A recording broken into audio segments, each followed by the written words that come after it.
what communities and organisations wanted to do was they wanted to empower communities to be kaitiaki, or empower communities to be protectors of their environment. They wanted, by and large, to protect, our biodiversity, our biological heritage, to protect our borders from incursions, and then they wanted to restore. So most of our conservation, our biosecurity, our biodiversity strategies, whether it's from government, from councils, from iwi Māori, or from community groups, ultimately have those three aims. They aim to empower the community, to protect and to restore.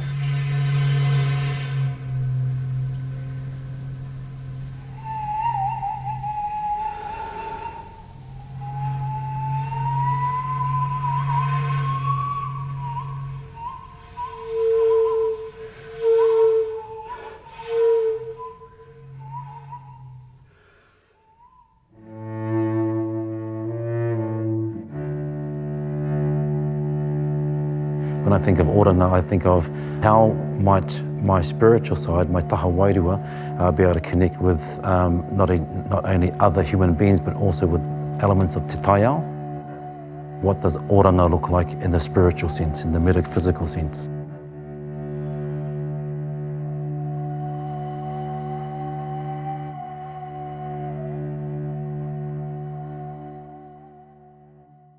Māori, we're a very much a wairua-driven people. Mā te wairua tātou e kawe. So often when we resonate with something or someone, it's essentially we're resonating with someone else's wairua or something's wairua. There's a wairua in this room, there's a wairua between all of us in this room. And so therefore, Oranga provides an opportunity for ourselves to explore wairua in our research. What does that look like? From, I suppose, Western science, they don't really give a lot of validity to taha wairua, but for Māori science, it actually is a huge part of who we are.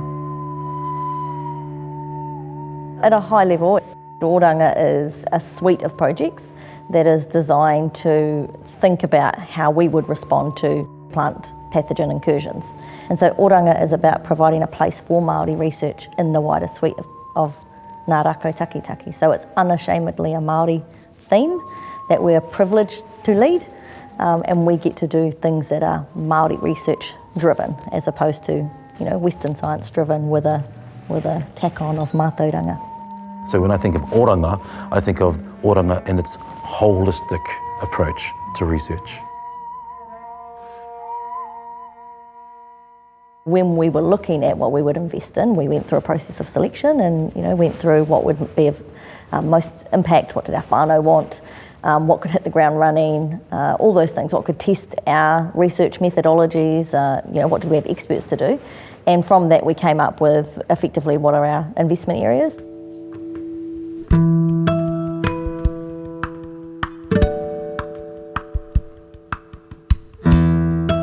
And the first one is rongoa solutions for kauri ora, and that's divided into two projects, one of which is probably well known, and that's led by Tohi Ashby, and the second of which is a wee bit of a nuance off of that, and it's led by Johnny Koia out of AUT here as well, and she's looking really specifically at the microbiome content of the tohora to see if that has an impact on the Phytophthora itself, on the actual cell walls of the disease. At a high level, we couldn't do a kauri project without Oranga project, although we like to refer to it as Mauri Ora, an Oranga theme project without having rongoa solutions in there and without having in particular tohi in there. And so there's lots of ways we could think about rongoa, but without having tohi in there it would kind of be a disservice to kauri.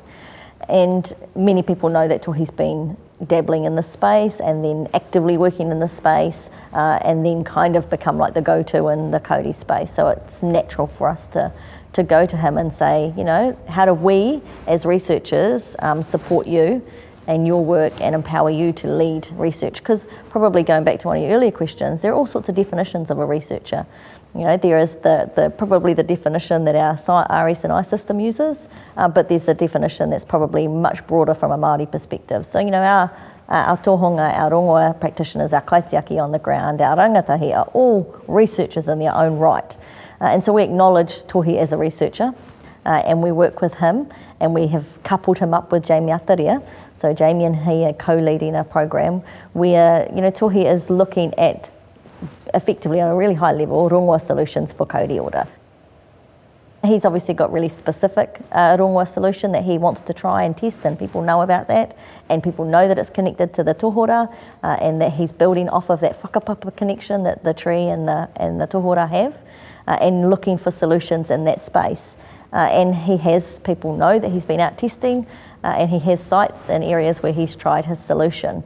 And that, so far we're really positive with how his trials are going, and we look forward to sharing more information with people as the research progresses, and look forward to expanding those research trial sites and trialling different kauri sites and different climates and in different kind of landscapes and places that have high human traffic, and places that have no traffic and the like. So we get to experiment with those because we've got resourcing to do more than just one site with one man. But there are so many more components to it, because it's more complex than just doing a rongoa solution, because, arguably there are handfuls of tohunga or rongoa practitioners that could create a solution and go test it. So what's really important about his research is all that other complexity that's wrapped around it, and that's what Valence talks a lot about when he talks about the vibrations and the frequency work, when we talk about the karakia, the motiatia, all those complexities of what rongoa actually is are components of the research. Not any one body could go do the work that Tohi does. Fundamental to the work that he is doing, though, is also training and ensuring that communities can heal their own forests, their own rākau as well. The frequencies and the vibrations found within the forest. The kōrero tuku iho that we receive from our kāhui kaumātua, from Te Tira Whakamātaki, our kaumātua governance group, as well as our wider kaumātua, talk about this concept or this thing called ihirangaranga. And the ihirangaranga is essentially the frequencies and vibrations that not only carry the reo, but carry the soundscape within the forest. How might we tap into the different frequencies and vibrations that are found in the forest, and how is it therefore represented in our reo? There's the physical side, which is the rongoa and the harvesting of the rongoa. But before you even enter the forest, there's the intent and there's the taku and the karakia is deeply associated with the harvesting. And so those things are inseparable. And so that's where the ihirangaranga comes in. The relationship again, our wairua, ourselves with the natural environment. What is that? How do we... How is that determined? How is that defined? How is that explained? One way of explaining it is through the exchange of taku, through the exchange of karakia, and how we do that is through the frequencies and vibrations. So where are these kupu, onomatopea kupu, found within our pūrākau, found within our whakatauki, our proverbs, found within our ancient waiata, found within our karakia. And having gone through a series of wānanga with different rongoa experts, it dawned on me quite early that actually there is some deep interweaving connection with ihirangaranga, with rongoa. So, and I told this to Matua Tohe, I said, so I think essentially my research project is actually an extension of your research project because it's rongoa. And soundscape and ihirangaranga has got plays a huge part in rongoa. Let's just have a look at one aspect of that is intent. Before you go into the forest to harvest kawakawa or any other part of the forest, there has to be good intent there. Not only, and that's even before anything is uttered through taku or through karakia. So there's I suppose a wairua that emits from people. That's the frequency, that's the vibration before you even enter the forest. And so recently I've actually gone on a rongoa hikoi with Matua Tohe, and that was also a big part of our discussions when we had our wānanga with Matua Kevin Prime and Matua Hemi Waiwai and Matua Jim Doherty in terms of the importance, the critical importance of ihirangaranga frequencies and vibrations and everything that we're doing. So it kind of transcends a lot of our research projects. because it's, at the end of the day, it's how do we tap into Te Taha Wairua. Now, another exciting revelation that we had at our wānanga up in Motatau a month ago now was the idea of whakapapa and Western science, which is reductionism or reductionist theory, which is, reduces something to, very specific things. And so that's essentially what whakapapa is. But of course, the departure that, we already had a kōrero about is Te Taha Wairua. And that whakapapa, as we know, is imbued with Te Taha Wairua because we descend from Maui, we descend from Rangi and Papa, we descend from Te Pō, from Te Kore, from Io. And so through that mana tuku iho, we are now also imbued with the Taha Wairua. And so therefore, through whakapapa, how might we therefore compose taku or karakia that might be able to specifically find a relationship with any pathogen that might be having a challenging relationship with Kauri. And the reason why I say a challenging relationship with Kauri is that Matua Tohe has advocated to us, and now it's kind of caught on for the rest of Ngā Rākau Taketake that we need to change the narrative around Kauri dieback. So, and as you'll know, Ngāriki, he talks about Kauri ora. So we need to have a relationship. What is the relationship? And once we can have established the nature of the relationship, are we able to therefore communicate with the pathogen? How we might do that is through taku or the composition of different karakia and so on. And how do we do that? We do that through the medium of frequencies and vibrations, which is the ihirangaranga. We have investments like Albi Marshes in hapu solutions for myrtle order as well. So talking to whānau about what solutions they think are available for myrtle rust, and really trying to dig into a space that actually in the Kauri space has been around for a while. People have been thinking about rongoa solutions for Kauri for some time, but in the myrtle space we haven't had the luxury of that time. So he's really got an opportunity to start thinking about how would we respond, and in particular looking at cultural frameworks and how they might be applied to assessing the myrtle health, myrtle forest health as well. So looking at an atua framework in particular is of interest to him.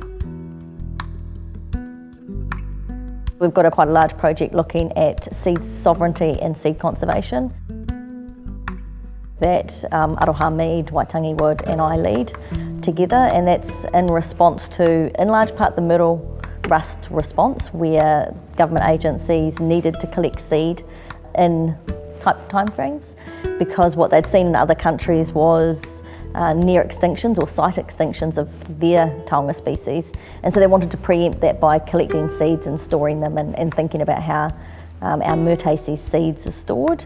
And we would argue from a Māori perspective that some of that collection was done in inappropriate ways, and ways that are not only a breach of our rights, our rangatiratanga, but also that didn't include our tikanga processes for seed collecting.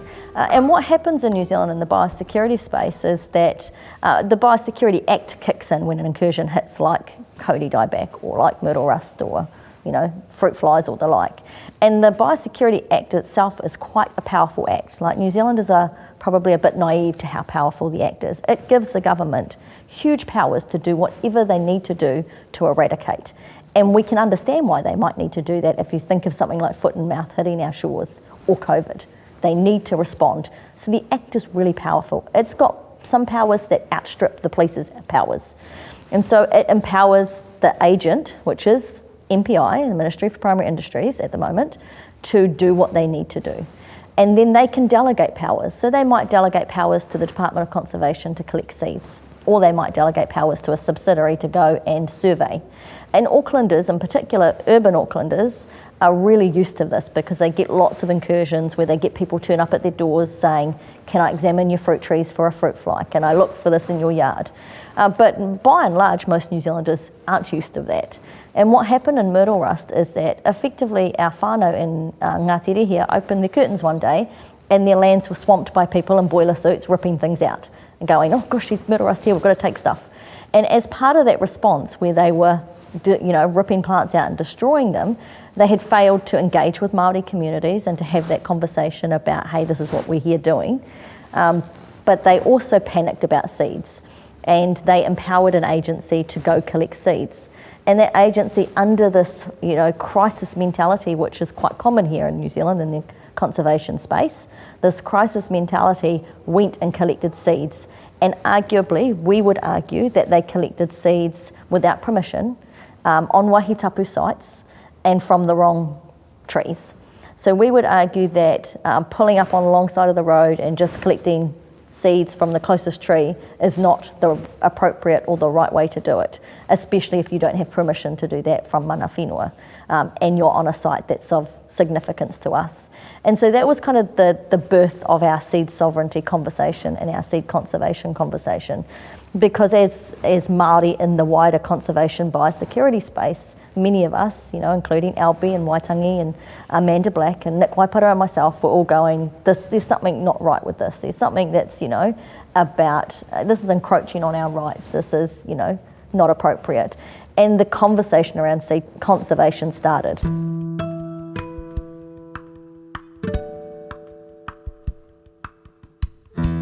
There's this kupu whakarite, or metaphor, which is kanohi ho miro miro.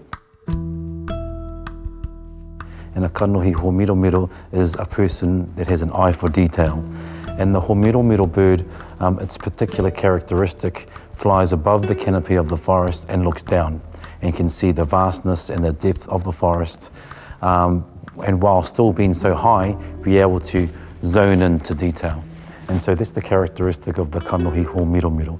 And so we also regard the mahi that Simon Lambert and Mariella does as our critical friends to provide that objectivity to ourselves, because often we can't see the forest between the trees, the wood between the trees, because we're so immersed in the research. So we need whānau that are part of our project but still distant enough to be able to find,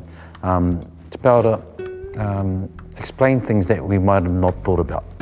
Relationships are all built on tika pono and aroha, and pono is integrity. We'll know fast if someone doesn't come in with good intent.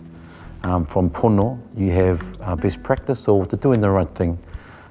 So tika is essentially a manifestation of one's integrity, what we do. And then once those two are engaged, and only at that time, genuinely engage with aroha, which is care, which is passion. Those three things, pono, tika, aroha, are essentially an actuation of mana. And mana is a part of all things, and you can't have mana without tapu. And tapu essentially defines the parameters of how we're to have a relationship. It needs to be built on mana, enhancing exchanges.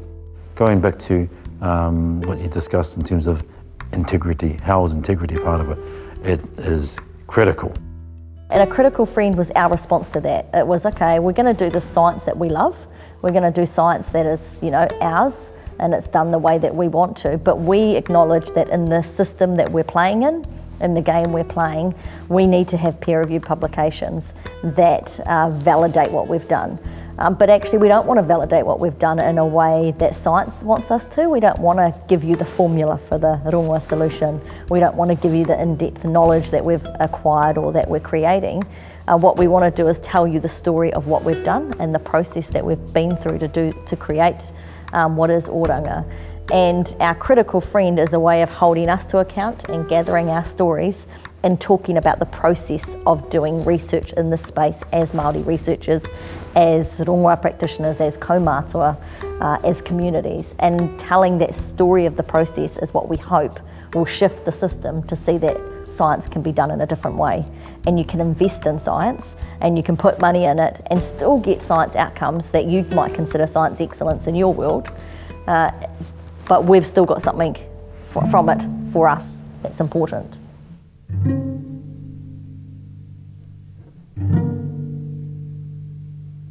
We fundamentally, I think, and I certainly do in my family, fundamentally understand the power of being reinvigorated by the whenua, by the wai.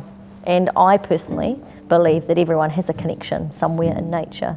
And I've probably seen it played out a number of times in my life. That inspires me. Is conservation this idea of locking up land and keeping people out of it and protecting it? Because if it is, then actually our kauri would be healthy, because we would lock up those forests and keep people out of it. If that's what conservation is, then in the kauri space, yeah, let's rahui everything, let's lock it up. But that's not what the environment is, and that's not actually how we operate. And all of the research, all the literature and all of the observations around the world show that when Indigenous people are on their lands and in their lands, we have better biodiversity, we have better conservation outcomes.